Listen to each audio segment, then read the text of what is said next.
Hi lovelies and welcome back to this channel. If you're new here, my name is Belinda's channel. Thank you so much for all the love and support. Don't forget to please subscribe to this channel, turn on notifications so that anytime I upload a video, you will be the first person to be notified. And to my returning subscribers, thank you so much for all the love and support. To those people that share my videos, leave commentaries, and also educate you guys are the way MVP. Thank you so much for all the love and support. Alright lovelies, let's dive in. So lovelies, I came across this video which happens to be an update of the video that have been going viral about the police officer that actually killed a black Air Force guy. Guys, I'm just gonna roll the clip as some of the stitches I was able to put together, because this man has actually been charged and fired from his work. Please leave me your own thoughts and let's dive into it. Today is a very active news day, and I don't want this story to get buried in the news cycle. This is Roger Fortson, and on May the 3rd, he was murdered by the Okaloosa Sheriff's Department while he was in his own apartment. Well, today, the Okaloosa Sheriff's Department has released the name and a picture of the deputy that shot Roger Fortson and also a statement of his termination. So this is the piece of shit that murdered Roger Fortson. This is Sheriff's Deputy Eddie Duran. And in the statement released today by the Okaloosa Sheriff's Department, they state the following concerning this piece of shit. The former deputy knocked loudly 2 more times and announced sheriff's office both of those times. The administrative investigation found that the former deputy knocked 3 times and announced his presence 2 times within approximately 40 seconds. When Mr. Fortson opened the door, the former deputy stated he saw Mr. Fortson holding a firearm in his right hand. The firearm was pointed at the ground sufficiently enough for the former deputy to clearly see the rear face of the rear sight. The former deputy confirmed Mr. Fortson did not physically resist him in any way, and the investigation concluded that Mr. Fortson did not point the gun in the former deputy's direction. OXO General Order 04.01, Response to Resistance, Section F.2. D. States, deadly force resistance is a subject's hostile, attacking movements with or without a weapon that create a reasonable perception by the officer that the subject intends to cause and has the capability of causing death or great bodily harm to the officer or others.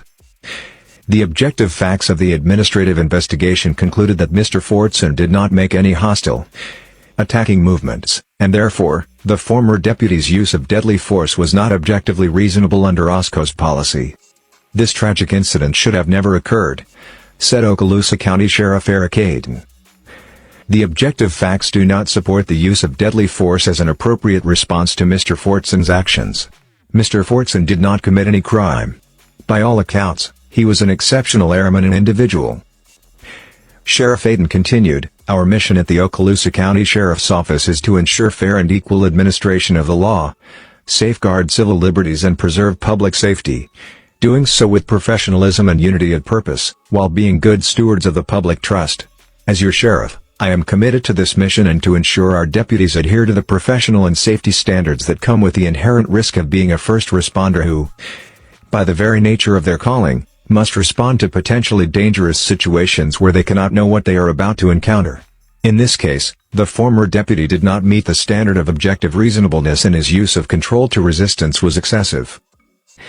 I want to thank our dedicated team for their around-the-clock effort to ensure a thorough review of the facts here. Since the tragedy occurred, our office has been fully accountable and transparent in its compliance with statutory requirements, providing numerous public statements, making accessible the available body-worn camera footage and other related records, meeting with Mr. Fortson's family and legal counsel, and communicating openly with the U.S. Air Force and our community at large. We continue to wish Mr. Fortson's family comfort and peace," Sheriff Hayden concluded. Yeah, all that's fine and well, Sheriff, but here's what we want to know. When will the charges be filed against that so-called former deputy? That's the press conference we would like to hear. And for all of you all who are in my comments section capping for the police officer who murdered this young man, come on back to the comment section. I wasn't finished with you all yet. You know what I find odd that a legal gun owner and active duty military member with no criminal record is killed by the police in his own home in a state with one of the strongest castle doctrines in the country after complying with the only order he was given, which was to step back. And the 2A community is silent, and self-proclaimed patriots are also silent. And the NRA is silent. And the USCCA is also silent. In fact, I've not seen one gun rights advocacy group speak up about Roger Fortson. And I wonder why that is. To all of you defending the sheriff's deputy who shot and killed Roger Fortson, I'm genuinely curious if you are aware that this is the same exact department as the Acorn cop. You know, the cop who mistook an acorn falling on the top of his cruiser as gunshots, and he pretty much unloaded his firearm into his cruiser that had a handcuffed person in the back seat. Not to mention some of the most impressive somersaults I've ever seen. But I'm curious if y'all knew that is the same exact department as the Acorn cop. And clearly there is a pattern here with this department and their officers being spooked by things they shouldn't be spooked by. The police killed an airman in the United States Air Force. A black one, in case you were ready for the shock part. The police killed an airman in the United States Air Force. And I already know, without a shadow of a doubt, because there's a whole lot of my mutuals that are talking about it right now, I already know what some of these tone-deaf, all lives matter white folks are about to say. What did he do?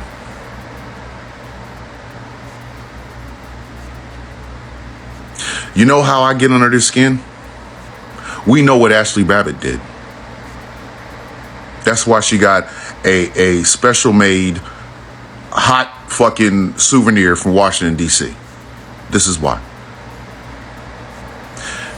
Do y'all understand how incredibly disrespectful it is? I didn't coin the phrase, but I did start saying it. Or maybe I did coin it. I don't fucking know. First, they killed a body. Then they killed a reputation. Here's the third part of that. First, they killed a body. Then they killed a reputation. And the cycle continues ad infinitum. Now, it's a process. It's a process. Process. And the process isn't just when law enforcement kills a black person. No. The process also works when a white person kills other people. You want to know what that process is? First, they murder a bunch of people. Then the mental health excuses come. We have a mental health crisis in this country. Do not misunderstand me, but I'm going to tell you something. It is still not an excuse to off an entire group of people. So why is that excuse always available when mass pew-pewers do mass pew-pewing things? And don't let them be the color of my shirt. Don't let it happen. Don't let it happen. Because the excuses come so fast and furious, Vin Diesel should be in there talking about, you never turn your back on family. Before the victims' names come up, within a day or so, oh, it was job loss, suffering with mental health, the economy. But before a black body hits the ground, before the body is even cooled, it's what did they do?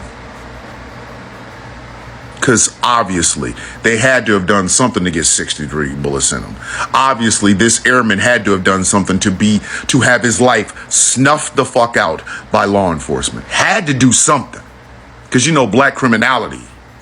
Black on Chicago, black on black Chicago. Our lives are forfeit the moment the bullets hit. The moment the chokehold does its job, our lives are forfeit. And I don't mean just the physical aspect of it. I mean the reputation. I have made almost 3,000 videos on this social media platform.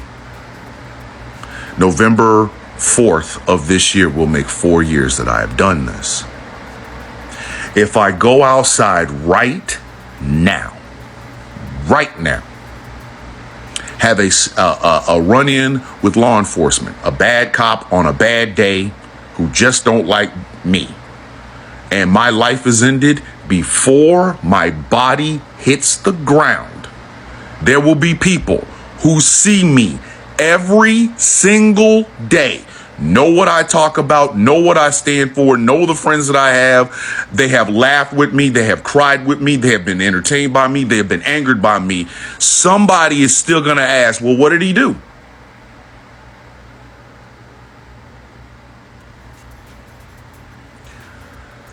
But if the situation was in reverse, and I am the victim of a mass pew-pewer, me, my daughter, my wife, whatever, before our names come out, before our names are even known, my family will know. There'll be tears and blood, there'll be tears shed and everything for that. But before our bodies are even cooled, the mental health excuses will come. Like I said, the process goes on ad infinitum. It works on its own. We don't even have to start it. It's natural. It is now built in. The gears have already been set to black guy killed by white cop. What did he do? White guy kills everybody. Mental health. It started over and over and over again. Here's the crazy part. Neither one of those scenarios will change. You know why? Because on the one hand, when the black body hits the ground and the cop is the one that killed him, there was actually a bill that would have stopped that cop from getting qualified immunity. It's called the George Floyd Fairness and Policing Act. It's still sitting in Chuck Schumer's desk. He's already made it perfectly clear. He has no plans to bring it to the Senate floor. But the mass pew-pewer, after he's ended the lives of single-digit, double-digit, triple-digit people, there will be an uproar, a cry for stricter gun regulations, and the gun rights advocates will come out in full force. And then the Joe Manchins of the world will go, well, you don't have to get rid of all the guns. The excuses for why a grown-ass man would need an AR-15 and a fucking banana clip. Well, I gotta shoot bears. Are you eating these motherfuckers? Because every hunter I've ever met in my entire life, men who professionally hunt and hunt for food, will tell you, you don't need that many rounds to take out a buck. But the fight will then end right there. We'll be remembered memorially on a t-shirt someplace. Remember blah, blah, blah, and the lives lost. And everybody will put their head down and wait, because the process is now in place. It is now a system. It is now a system. Black criminality is always in effect when it comes to a black life being lost at the hands of the police. It does not matter who the fuck gets killed. The process is, we got to start with black criminality and then work our way backwards. He was a criminal. Obviously, the cop killed him. A mass unaliver who pew-pews a mall or a school or a concert, he has to be mentally ill. We got to give him that mental ill grace. Even if he's honestly saying, I'm telling you exactly why I'm doing it. Hello, Buffalo shooter. There could be laws that would stop black bodies from falling in the ground at the hands of the police, but our leaders don't want to bring it to the floor. But let's ban TikTok right quick. We could do something about our proliferation of having more weapons in this country than people. But my Second Amendment. And here comes the gun manufacturers and their paid mouthpieces to tell you, yeah, their Second Amendment. Their Second Amendment. It is a system now. Sadly. It will never get fixed because the will to fix it is not there. An airman in the United States Air Force is dead at the hands of a cop. And nobody will give a fuck. He had to have done something, right? Right? Like, seriously, lovelies, at what end? Like, at what end are we going to continue seeing stuff like this?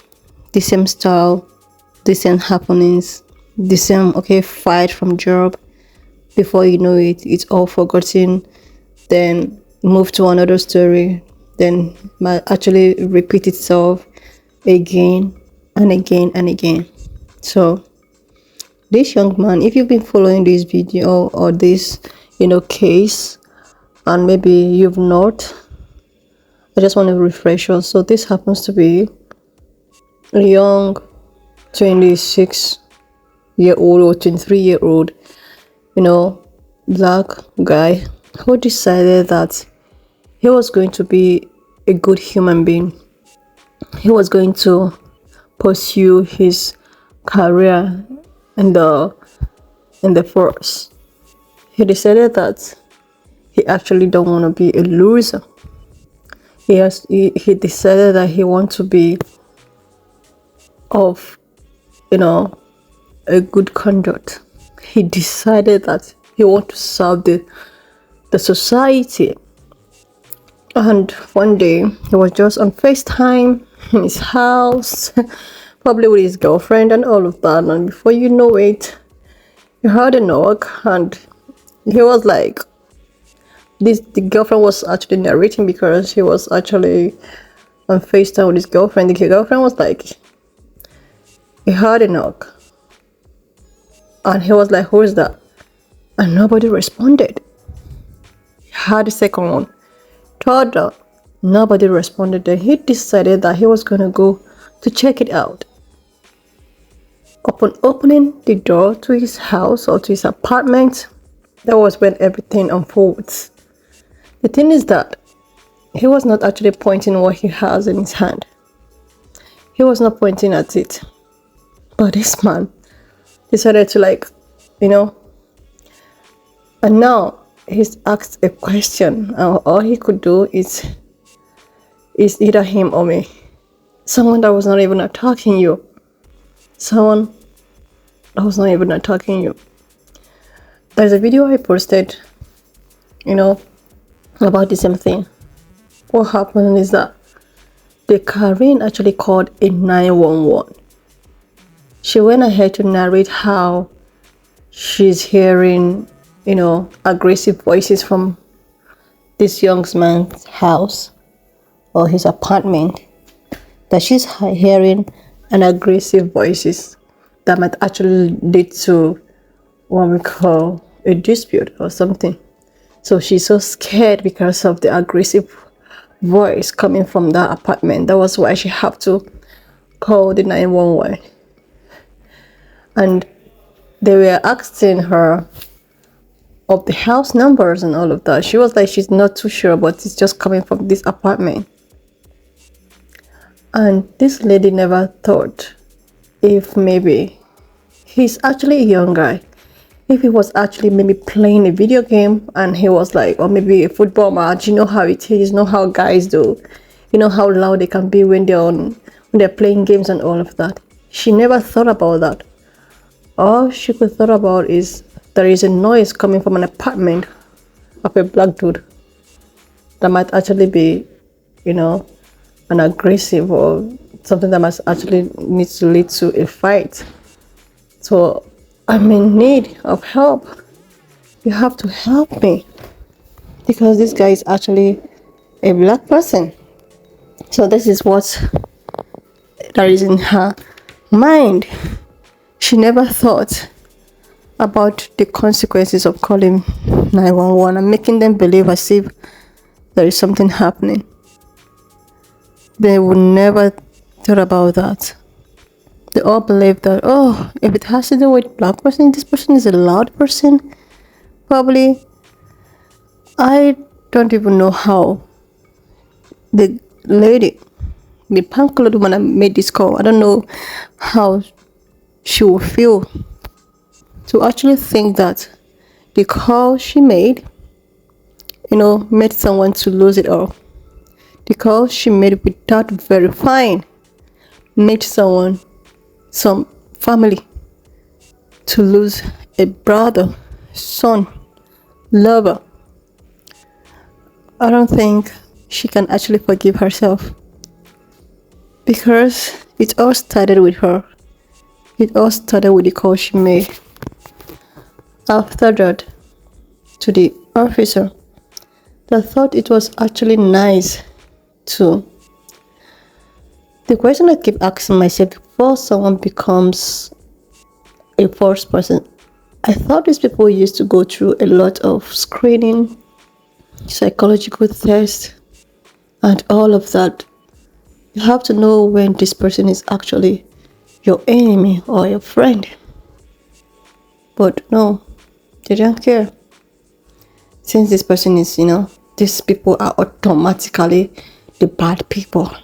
Even if we are trying to become the good version of ourselves, even if we are trying to be a good human being, they will still tell you that you're a bad person because of the color. I know a lot of people is like everything is not about, but it is at this point because this is something that is just on a repeat. It's on a repeat. This is not the first time we have cases like this.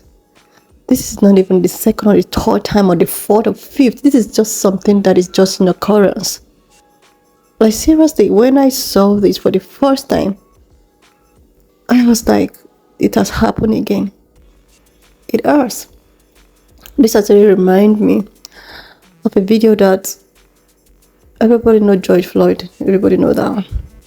This I'm talking about another incident. This man, black man, as usual, he was on jail for like 25 years or something, forcefully accused. After all the trials and 25 years later, they found out that it was all a lie. He's a free man or whatever. They released him, only for him to come out and meet his end. He was just on the road to another city, and he was pulled over. If you all can remember, you're very familiar with this, story. He was pulled over and was already handcuffed. You know the way they do it. Exactly. Your hand is at your back immediately. Before you know it, why am I being arrested and all of that? Before you know it, that was all. That was it. Just the same kind of event. The same kind of narration. The same kind of thing. And that's what end. When it's going to end? The next thing you will hear, oh, he's been fired. He's been charged. Before you know it, this case is already over.